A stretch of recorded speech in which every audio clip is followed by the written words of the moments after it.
क्या हो अगर आप जिस चीज से डरते हैं वो असल में आप क्या हैं? इस बात की गलत फहमी है, मानो या न मानो, जवाब किसी का पक्ष लेने में नहीं है बल्कि साफ देखने और जानने में है। एक अजीब सा सवाल पूछता हूँ, क्या आपको जन्म से पहले का कुछ याद है, जहां कोई दर्द नहीं था, कोई डर नहीं था, कोई गम नहीं था, कुछ भी नहीं, फिर भी आप थे किसी रूप में, किसी संभावना में?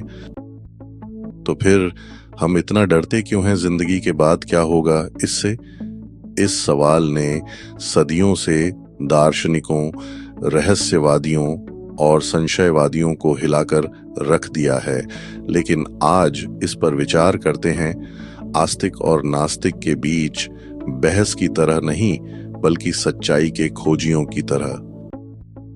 पैदा होने से पहले हमें न होने का डर नहीं था, ना तुम थे, ना मैं, ना दर्द, ना डर, बस खामोशी। अगर नास्तिक सही हैं तो मौत के बाद हम ठीक वहीं लौट जाते हैं। कोई याद नहीं, कोई दुख नहीं, अंत से डरने वाला कोई मैं नहीं। तो फिर हम असल में किस बात से डर रहे हैं? क्या ये अंत है, या ये ना जानना है कि अंत कैसा दिखता है? लेकिन अब बात को पलटते हैं। क्या हो अगर आस्तिक सही हैं? क्या हो अगर आप ये शरीर नहीं बल्कि एक आत्मा है जो समय से गुजर रही है, एक रूप से दूसरे रूप में जा रही है? कि अगर ये सच है तो शरीर के मरने पर भी आप नहीं मरते, आप रहते हैं, आप चलते रहते हैं, आप आगे बढ़ते हैं। तो फिर से पूछता हूं, किसी भी स्थिति में डर क्यों? खुद को समुद्र में एक लहर की तरह समझो।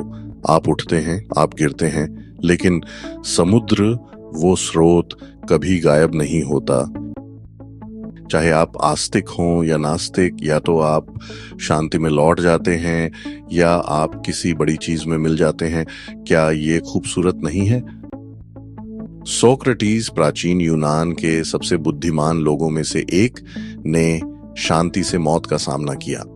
जब उनसे पूछा गया कि क्या वो पुनर्जन्म में विश्वास करते हैं, तो उन्होंने यह दावा नहीं किया कि उन्हें पता है। उन्होंने बस इतना कहा, या तो मौत एक बिना सपनों वाली नींद है, या किसी दूसरी जगह की यात्रा। दोनों ही मामलों में डरने की कोई वजह नहीं है। और यही वो ज्ञान है जिसे हम अक्सर विश्वासों के शोर में भूल जाते हैं। हम इस बात पर लड़ते हैं कि क्या सही है, लेकिन शायद ही कभी इस बात पर ध्यान देते हैं कि हमारे दिल में क्या सच है। खुद से पूछें, क्या मौत का आपका डर विश्वास में निहित है या इसे गहराई से न खोज पाने में? अगर इस संदेश ने आपके अंदर कुछ जगाया है, तो मैं आपको इसे किसी ऐसे व्यक्ति के साथ साझा करने के लिए आमंत्रित करता हूं जो डर में जी रहा है। आए, आप उनकी जिंदगी बदल सकते हैं। मौत का डर असल में नियंत्रण खोने का डर है, लेकिन जन्म पर आपका कभी नियंत्रण नहीं था, फिर भी आप यहां हैं।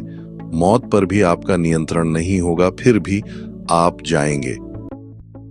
लेकिन हो सकता है, बस हो सकता है, आप जीवन या मृत्यु को नियंत्रित करने के लिए नहीं हैं, आप इसके माध्यम से बहने के लिए हैं।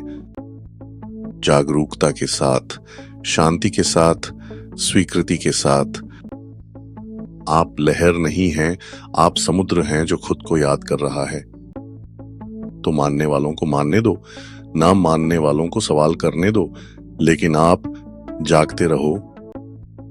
क्योंकि असली सवाल ये नहीं है कि कौन सही है। असली सवाल ये है कि क्या आप डर से मुक्त हो सकते हैं, चाहे कोई भी सही हो?